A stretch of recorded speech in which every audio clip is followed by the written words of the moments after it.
Warning: this episode contains graphic details involving death. Listener discretion is advised.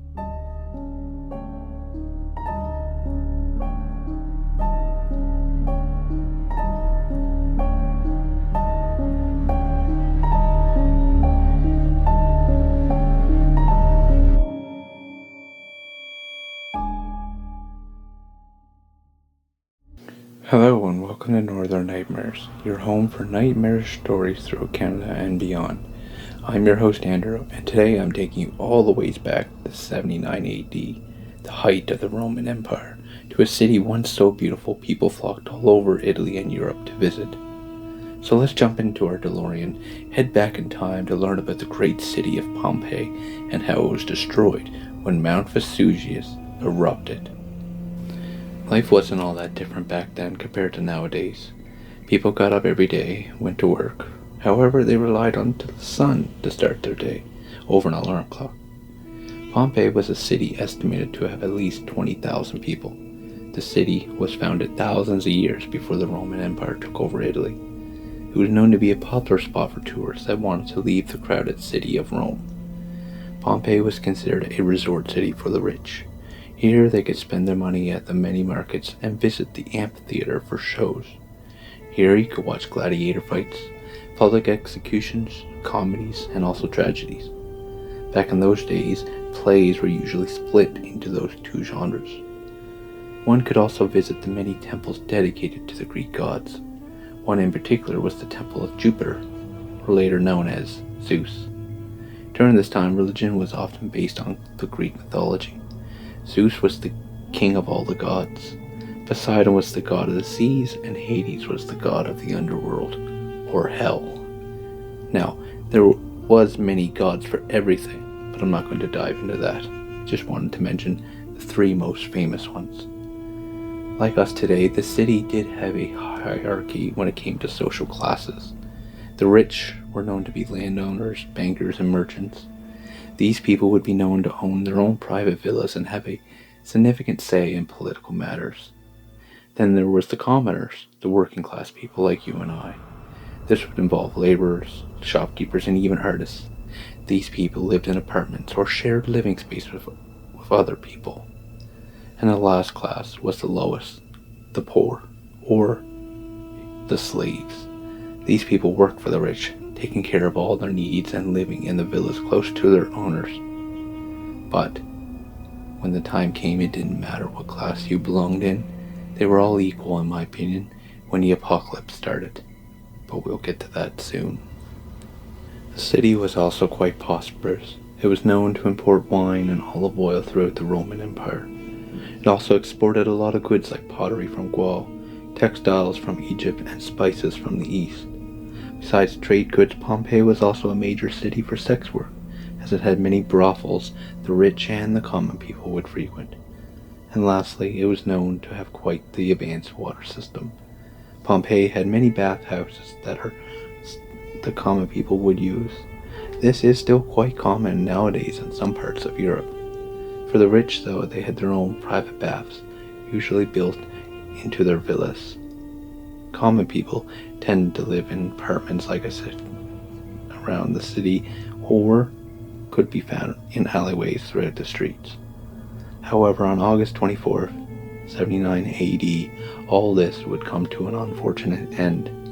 The people figured Mount Vesuvius was just a regular mountain. They didn't know at the time that this was an active volcano, just waiting for the right moment to explode. Now, I know all my listeners are smarter than the average bears, but I figured I'd give you a little rundown on what a volcano is. Volcanoes are vents that are considered openings to the Earth's crust. They allow gases, molten lava, and ash to escape the crust, raining down on the area. Volcanoes are usually located on the edge of the tectonic plates. These plates are massive pieces of the Earth's surface. When these collide into each other, this causes the crust layer of the Earth to melt, and the pressure makes the magma rise. If this happens near a volcano, the magma is pressed up and out of the volcano. The movement of the magma is like when a pop bottle is shaken up and the cap blows off. Now you might be asking, what's the difference between magma and lava? Well, magma is located deep underground within the crust and the next layer of the earth, the mantle. Lava is magma, but when it reaches the surface and gets outside, that's when it's considered lava. It also cools and solidifies faster than what magma does.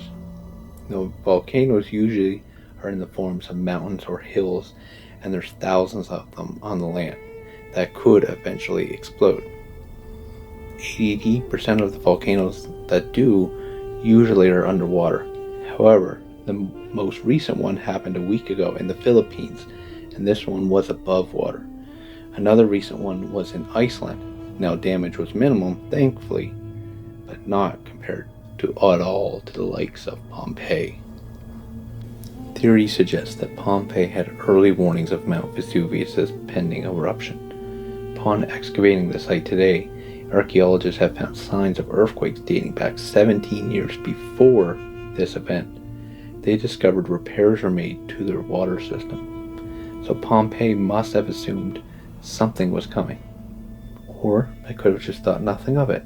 Possibly thought the gods were testing their faith. Residents would have seen a pillar of smoke though, however, from the mountain. And this would be another warning that evacuation should have started. Now let's begin going into each phase of the eruption and what happened to Pompeii.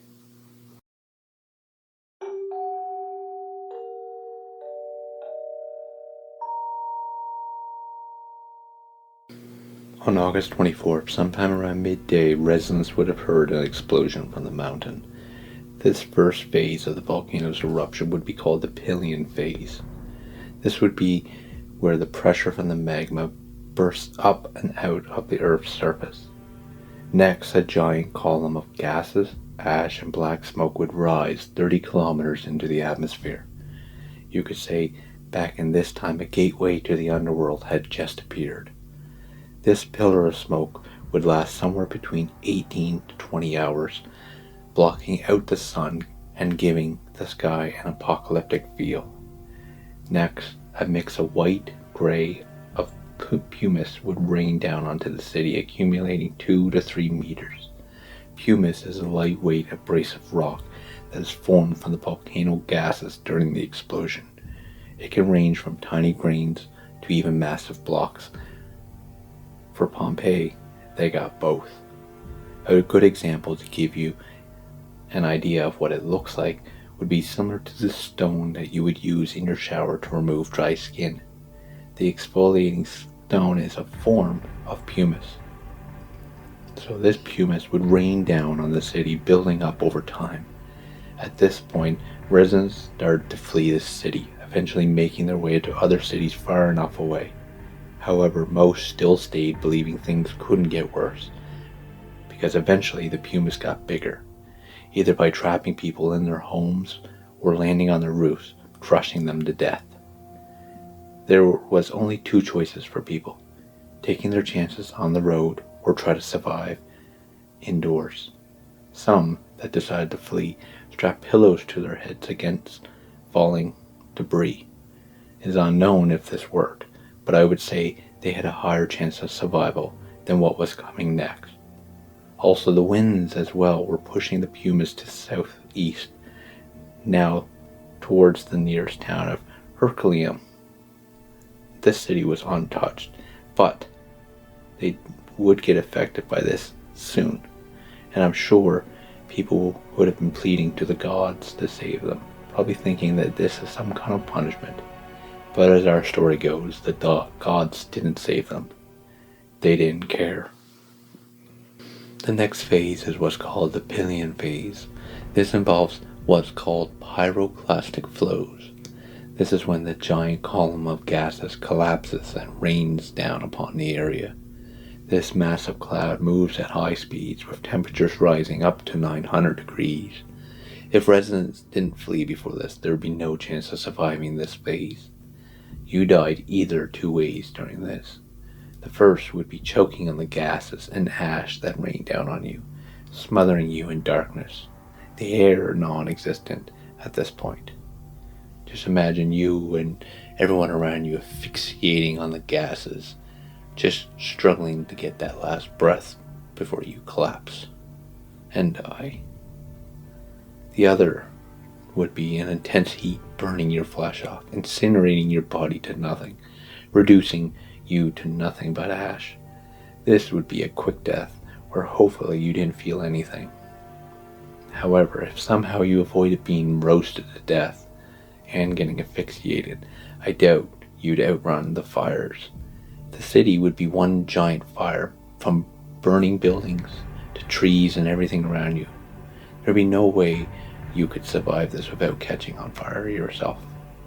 They say burning to death is the worst way to go. Imagine watching your skin melt off you before your eyes. I think if I remained, I would like to take the instant death option.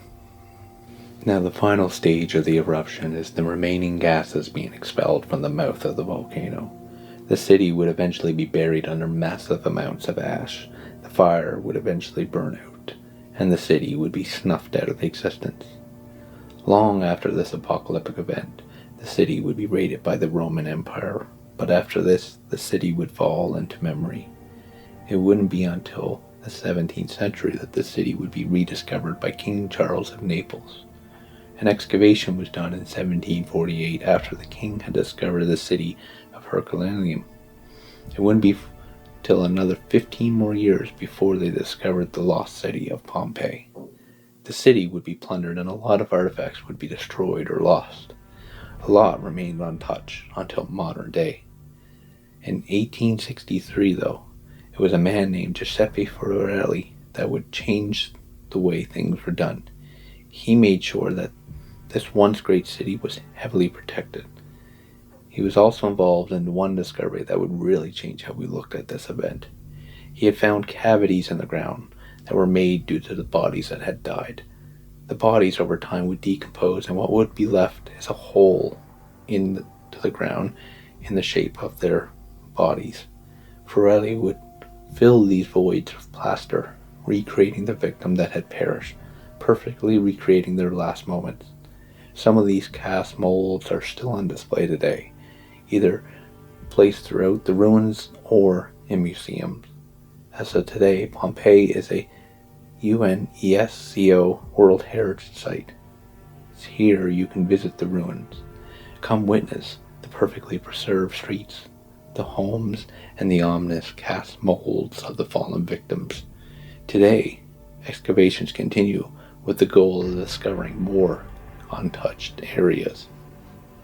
But that's not the end of our story just yet, because Mount Vesuvius would still have a part to play through history. After destroying Pompeii, this mighty volcano would be dormant for the time being, as no more magma was being pushed to the surface. It wouldn't be until 1944, during World War II, that Mount Vesuvius would erupt once more. During the end of March, starting on the 19th, lava started to overflow the rim of the volcano and eventually moving down the slopes. As the week continued, the eruption would intensify. It would be now making lava fountains. Instead of gases shooting in the air, this would be lava. This would be quite the spectacle to witness. The final deadly phase saw the volcano rain down what is called volcanic bombs onto the area. These bombs were molten blobs that cooled and hardened while flying through the air. At the time, the Allies were fighting the Germans in Italy, and the Allies had established an air base at the foot of the mountain. When the volcano erupted, it rained down onto the base, destroying up to 88 planes. It also killed up to 30 Italian civilians. Allies shifted their mission from combat to humanitarian relief. The volcano would eventually settle down, and the opening would seal back up in April, laying dormant once more. As of today, the volcano is still dormant. It could erupt again, but it's possible. We may see it in our lifetime, or it could be another 1,000 years before it decides to be anywhere near the cataclysm that it caused on Pompeii. We will just have to wait and see what Mother Nature or the Greek gods decide to do. This is the story of the lost city of Pompeii and the story of what Mother Nature is capable of.